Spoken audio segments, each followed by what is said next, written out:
લક્ષ્ય ન્યૂઝ, એક નજર, એક લક્ષ્ય. આજરોજ ચોટીલા નાયબ કલેક્ટર દ્વારા મોરસલ ગામના ભોગાવો નદીમાં દરોડો પાડવામાં આવ્યો હતો, જેમાં મોરસલના ભોગાવો નદીમાં ગેરકાયદેસર રેતીનું મોટા પ્રમાણમાં ખનન થતું જોવા મળ્યું હતું. ત્યારે ભોગાવો નદીમાં ગેરકાયદેસર રેતીનો વોશ પ્લાન્ટ પર દરોડો પાડી મોટા પ્રમાણમાં મુદ્દામાલ ઝડપી પાડવામાં આવ્યો છે અને ભોગાવો નદીના ગેરકાયદેસર ખનન કરતા ભવાન શિયાળ અને ભરત લીંબડિયા સામે કાયદેસરની કાર્યવાહી હાથ ધરી છે. ચોટીલા તાલુકાના મોરચા ગામમાં ગેરકાયદેસર રેતીનું ખનન ઝડપાયું છે.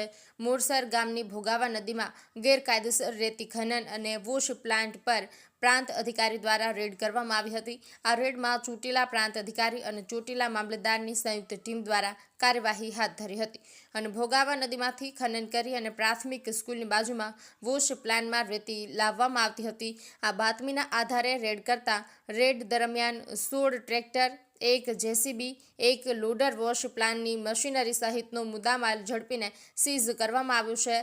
રેડ બાદ તમામ મુદ્દામાલ મામલતદાર કચેરી ખાતે લાવવામાં આવતા વાહનોની લાંબી લાઈનો જોવા મળી હતી. ગેરકાયદેસર ખનન અને વહન કરતા ટ્રેક્ટરો, લોડર સહિતનો વાહન હાઈવે પર લાંબી લાઈનો પસાર થતા રાહદારીઓમાં આશ્ચર્ય જોવા મળ્યું હતું. રેડ દરમિયાન સ્ટોક કરેલા રેતી અને ગેરકાયદેસર વીજ કનેક્શન સહિત કુલ ₹7 કરોડ 10 લાખનો મુદ્દામાલ જપ્ત કર્યો છે. ત્યારે રેતી ખનન કરતા ભવાન લકુ શિયાળિયા અને ભરતભાઈ લીંબડિયા સામે કાયદેસરની કાર્યવાહી હાથ ધરી છે. બ્રિજેશ ત્રિવેદી, સુરેન્દ્રનગર. આજે સવારે 10 વાગે અમારી નાયબ કલેક્ટર પાંચ ચોટીલાની ટીમ સાથે અમો ખાનગી ગાડીની અંદર મોરસલ ગામે જે ભોગાવો નદી આવેલી છે તે ભોગાવો નદીની અંદર રેડ પાડતા ત્યાંથી બાજુની અંદર પ્રાથમિક શાળા છે ત્યાં તદ્દન ગેરકાયદેસર વોશ પ્લાન્ટ આવેલા હતા.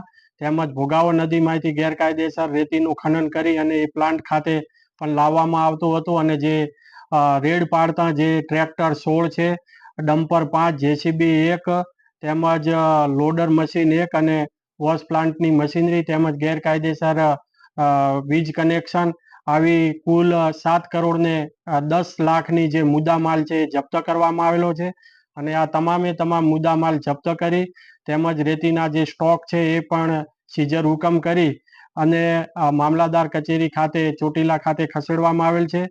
અને આ જે તદ્દન ગેરકાયદેસર જે ભોગાવો નદીમાં ખનન કરતા હતા એવા ભવાન લખુ શિયાળિયા અને ભરતભાઈ લીંબાળિયા આ બંનેની સામે the Gujarat mineral prevention of illegal mining, transportation and storage rules 2017 અંતર્ગત આગળની કાયદેસરની કાર્યવાહી હાથ ધરેલ છે.